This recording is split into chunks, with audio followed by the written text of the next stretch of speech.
Mean राशि वालों मित्रों 10 दिनों के बारे में आपको बता रहे हैं, क्योंकि ये 10 दिन का जो समय रहने वाला है विपरीत प्रभाव को भी कहीं ना कहीं एकदम से आपके लिए बहुत ज़्यादा अच्छा कर देगा, क्योंकि यहाँ गुरु आपको सपोर्ट कर रहे हैं। अब यही कह सकते हैं कि आ गया आपका उत्तम समय। ऐसे में होता क्या है कि आप कहीं ना कहीं जो चीज़ प्राप्त करने के लिए मेहनत कर रहे होते हैं और वो लगभग असंभव होता है, वो संभव हो जाता है। मतलब ये इतना बड़े परिवर्तन आपके जीवन में देता है। इसके पीछे एक नहीं कई कारण हैं। सबसे पहले तो समझ लीजिए कि मंगल स्वग्रही हैं। ये 10 दिन में वो फल आपको दे सकते हैं जो आपने कभी सोचा नहीं, ऐसे बड़े फल की प्राप्ति कराने वाले हैं। मतलब बहुत बड़े फल, क्योंकि मंगल हैं, ये ग्रहों के सेनापति हैं। जब अपने आप पर आते हैं तो इंसान विजय प्राप्त करता है। और इधर सूर्य भी देखिए आपके तृतीय भाव में बैठे हैं। अब इन 10 दिनों में तृतीय भाव से केंद्र में आ जाएंगे, मतलब बल इनका बढ़ जाएगा और ये समय आपका और ज़्यादा आपके लिए उत्तम हो जाएगा, क्योंकि ये अपने आप में बहुत अच्छा समय है। शनि आपके राशि में है, इसके साथ साथ बुध जो है वो आपके केंद्र में बैठे हैं और राहु इस समय द्वादश भाव में है, केतु इस समय छठे भाव में है, शनि आपके राशि में है। तो ऐसे में ये जो समय आपका रहने वाला है 10 दिन का समय, वो क्या क्या बड़ा फ़ायदा आपको देगा और कहाँ आपको संभलना है, क्योंकि संभलना भी होगा। जी हाँ मित्रों, संभलना भी होगा। इसलिए आपको यहाँ हर तरह की जानकारी दे रहे हैं, थोड़ी विशेष जानकारी आपको देंगे। वीडियो पूरा देखिएगा, अंत तक देखिएगा। और मेरा आपसे छोटा सा अनुरोध है, यदि आप चाहते हैं कि डेली आपको नई नई महत्वपूर्ण और ज़रूरी जानकारी मिलता रहे तो इस चैनल को सब्सक्राइब भी ज़रूर कर लीजिएगा। वीडियो के नीचे सब्सक्राइब लिखा बटन दबा दें, घंटी वाला ऑल बटन को भी ज़रूर दबा दें, और आप हमेशा लाइक करते हैं, लाइक भी ज़रूर कर दीजिएगा। तो सबसे पहले आपको बता दें आपके लिए समय कहाँ अच्छा रहेगा। नौकरी का, जी हाँ मित्रों, सबसे बड़ा चांस यहाँ नौकरी का है। नौकरी के लिए, जॉब के लिए ये ऐसा समय है कि आप कहीं ना कहीं कोई शुभ समाचार प्राप्त करेंगे। नौकरी में प्रमोशन, नौकरी में सफलता, नौकरी से संबंधित काम बनने की बहुत अधिक उम्मीद बन रही है।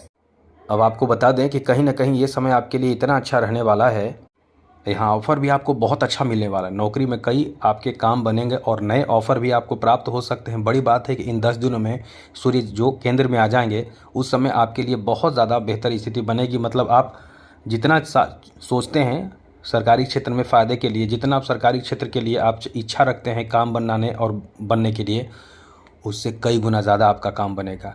इसलिए ये समय आपके लिए बहुत ही ज़्यादा अच्छा रहने वाला है, जो आपके फेवर में काम बनाएगा। गवर्नमेंट सेक्टर में के लिए तो ये समय आपका अभी भी सही है, लेकिन आने वाला समय और ज़्यादा मजबूत हो जाएगा। जी हाँ मित्रों, मतलब ये कह सकते हैं कि आपके भाग्य का बहुत ज़बरदस्त साथ मिलेगा। 15 जून के बाद आपका और ज़्यादा किस्मत चमकेगा गवर्नमेंट सेक्टर से संबंधित। और साथ ही साथ कोई यदि केस वगैरह चल रहा हो, कोर्ट केस चल रहा हो, वहाँ आपकी सफलता की पूरी उम्मीद बनेगी। मतलब कॉन्फिडेंस आपके बहुत अच्छे रहेंगे, हाई रहेंगे। आगे बात करें तो मित्रों, ये आपको बता दें कि आपके द्वितीय भाव में बैठे मंगल का प्रभाव इतना ज़्यादा आपके लिए आपके फेवर में है, इतना ज़्यादा आपके फेवर में है कि आपके लिए डिफेंस सेक्टर में नौकरी का रास्ता खोले हुए है। यदि आप तैयारी कर रहे हैं, बहुत अच्छे से मेहनत कर रहे हैं, फिजिकल दौड़ वगैरह कर रहे हैं, या और भी कोच जो होते हैं, बस हम यही कह सकते हैं कि फिजिकल जो निकालने के लिए तैयारी कर रहे हैं, तो कहीं ना कहीं आपका इतना अच्छा समय बना हुआ है कि आप उसमें सफल होने की बहुत उम्मीद है। अब आपके गलती से, जैसे फिजिकल हो, मेडिकल हो, रिटेन अच्छा तैयारी नहीं कर रहे हैं, तो ये आपकी गलती होगी। बाकी समय आपका साथ दे रहा है, इसलिए एकदम से तत्पर रहें, एकदम से तैयार रहें। आगे बात करें तो मित्रों, यहाँ आपको बता दें, चलिए आगे बात करें तो आपको बता दें, यहाँ आपके लिए पंचम भाव में बैठे देवगुरु बृहस्पति लव रोमांच के लिए बहुत अच्छे लोगों के साथ आपके रिश्ते जोड़ेंगे। जैसे कभी कभी आपने देखा होगा कि आपको जिससे प्रेम हुआ, जिससे मित्रता हुई, जिससे रिश्ते बने, वो कहीं ना कहीं आपको बहुत ज़्यादा सपोर्ट करते हैं, अच्छे लोगों से मित्रता हो जाती है। अब अभी यही समय चल रहा है। मतलब आपके जो रिश्ते होंगे, मित्रता बनेंगे, जिससे प्रेम होगा, जिससे प्रेम चल रहा है, वो कहीं ना कहीं आपके फेवर में काम करेंगे, आपके लिए बहुत ही ज़्यादा सहयोगी साबित होंगे। एक चीज़ याद रखिएगा, इस समय अपनी तरफ से ईगो से काम ना ले, क्योंकि ऐसे में रिश्ते खराब होने की संभावना बहुत ज़्यादा रहते हैं। और इस समय सोशल मीडिया से जुड़कर या किसी भी क्षेत्र से जुड़कर आपके जैसे कि रिश्तेदार हों, कहीं ना कहीं लव अरेंज मैरिज की बात होने की संभावना भी बहुत ज़्यादा रहेगी। आगे बात करें तो मित्रों, यहाँ एक अच्छी बात आपको बता दें, बिजनेस के लिए बहुत अच्छा समय है।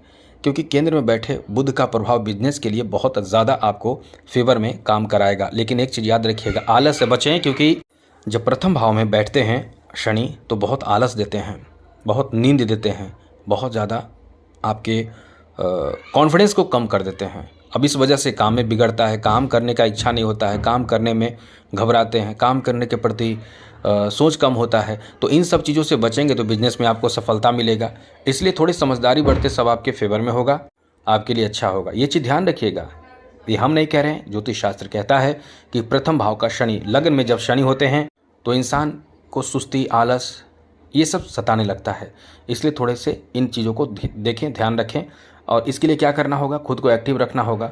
और हनुमान जी की पूजा करते हैं तो अच्छी बात है, बहुत अच्छा। शिव जी की भी पूजा करते हैं तो शिव जी तो खुद शनि के गुरु हैं, आराध्य हैं, तो इससे भी आप बचे रहेंगे।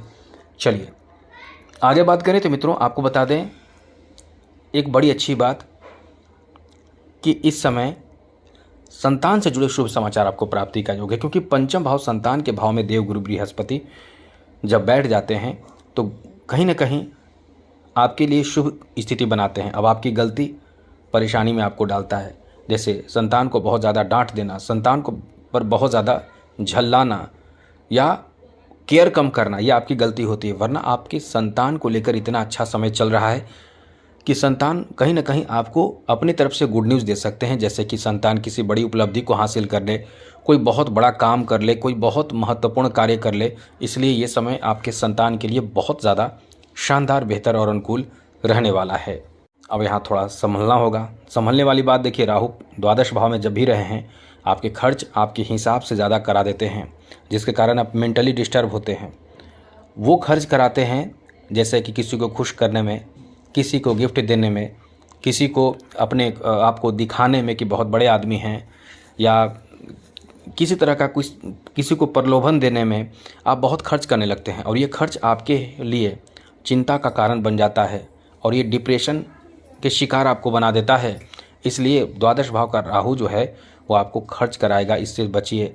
छोटे छोटे यात्रा करते रहेंगे, बार बार आपको कहीं ना कहीं जाना पड़ेगा, कभी कुछ मार्केटिंग के लिए, कभी कोई सामान गलत मिल जाए, कभी किसी जगह पे यात्रा के लिए, मतलब आप अप डाउन करते रहेंगे, कहीं ना कहीं जाना आना लगा रहेगा। और इसी में आपके खर्च आपके लिए परेशानी का कारण बन जाता है।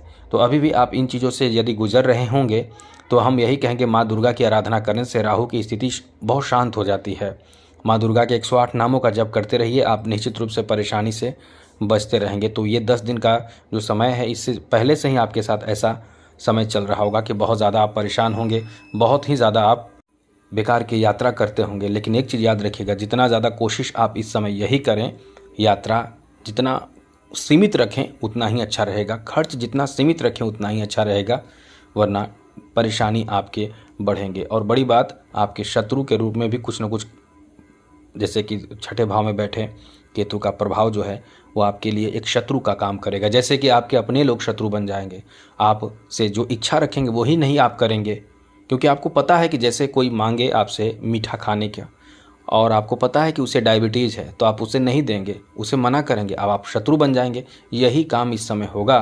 तो आप किसी को सहयोग भी करेंगे तो उन्हें बुरा लगेगा, आप किसी के तरफ ममता और प्रेम के भावना भी दिखाएंगे तो उसे बुरा लगेगा। तो ये छठे भाव का प्रभाव कहीं ना कहीं अपनों को बुरा बना देता है, अपने के मन में आपके प्रति कहीं ना कहीं थोड़े से नेगेटिव भावना पैदा कर देता है। तो इससे बचिए, आप संभलिए। कैसे संभलना है, यही संभलना पड़ेगा, मतलब आपको यही करना होगा कि आप उन्हें बेहतर तरीके से समझा सकें, मीठे और मधुर वाणी, मधुर अच्छे शब्दों का प्रयोग करके उन्हें समझाइए। बाकी आप 10 दिनों में बहुत अच्छी स्थिति में रहेंगे, आर्थिक रूप से बहुत मजबूती भी महसूस करेंगे और जो काम कर रहे हैं उसमें सफलता भी प्राप्त होगा। इसलिए समय बहुत अच्छा है, बहुत ही अनुकूल है। तो आज के लिए इतना ही। चैनल सब्सक्राइब रखिएगा। जय माता दी, राधे कृष्णा, ओम नमः शिवाय।